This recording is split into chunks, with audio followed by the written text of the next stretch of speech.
Hello guys, কেইলিয়ান এমবাপ্পের transfer নিয়ে ধোঁয়াশা যেন আর থামবেই না। ছোটবেলা থেকেই এমবাপ্পের স্বপ্ন ছিল রিয়াল মাদ্রিদের হয়ে খেলবে। ক্রিস্টিয়ানো রোনাল্ডো তার আইডল, তার আইডলের ক্লাবেই তিনি জায়গা করে নিতে চায়। কিন্তু পিএসজি এমবাপ্পের মাথায় দড়ি পরিয়ে যেন বেঁধে রেখেছে। কিছুদিন আগে গুঞ্জন উঠেছিল এমবাপ্পে নাকি বার্সেলোনাতে যাবে, যেটা কখনোই সম্ভব নয়, কারণ এমবাপ্পে রিয়াল মাদ্রিদের ফ্যান, সে বার্সেলোনার ফ্যান নয়। দ্বিতীয়ত, বার্সেলোনার পকেটে সেই পরিমাণ অর্থ নেই যেটা দিয়ে তারা এমবাপ্পেকে কিনতে পারবে। তবে শোনা যাচ্ছে রিয়ালের পাশাপাশি লিভারপুল এমবাপ্পেকে নেওয়ার আগ্রহ প্রকাশ করেছে। তবে আমার মনে হয় না এমবাপ্পে প্রিমিয়ার লিগে অংশগ্রহণ করবে, সে লা লিগাতেই অংশগ্রহণ করতে বেশি পছন্দ করবে।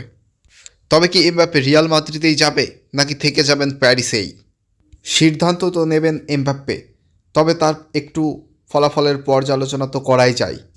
চ্যাম্পিয়ন্স লিগে পিএসজি রাউন্ড অফ 16-এ উঠেছে, অনেকটা টেনে টুনেই উঠেছে রাউন্ড অফ 16-এ পিএসজি।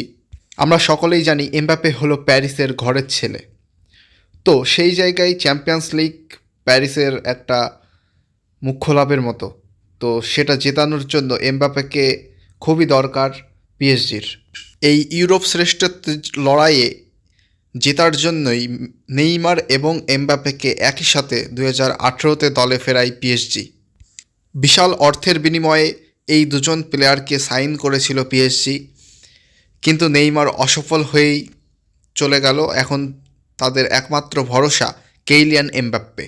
কিন্তু কেইলিয়ান এমবাপ্পেরও অনেকগুলো মৌসুম হয়ে গেছে এবং এখনও চ্যাম্পিয়ন্স লিগ অধরা, তাই এই মৌসুমটায় হয়তো শেষবারের মতো সর্বোচ্চ চেষ্টা করবে এমবাপ্পে চ্যাম্পিয়ন্স লিগ জেতার।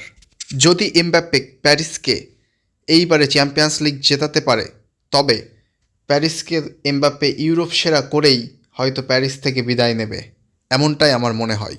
সুতরাং এই মৌসুমে রিয়াল মাদ্রিদে এমবাপ্পে যাচ্ছে কিনা সেটা নির্ভর করছে পিএসজি চ্যাম্পিয়ন্স লিগ জিতবে কিনা সেটার উপর।